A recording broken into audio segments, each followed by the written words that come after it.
रंगब हमें गाल। राहुल भैया के दूध गुमाल के करा रंगब हमें गाल। लागे में बड़ी हसीना छै, सबके छूट पसीना छै। देख के मन हमर गेले ललचाई, हमरा भैया के दूध गुमाल के करा रंगब हमें गाल।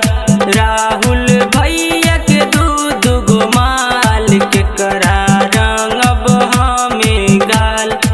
अभी आप सुन रहे हैं जय श्री कैसेट कंपनी की प्रस्तुति।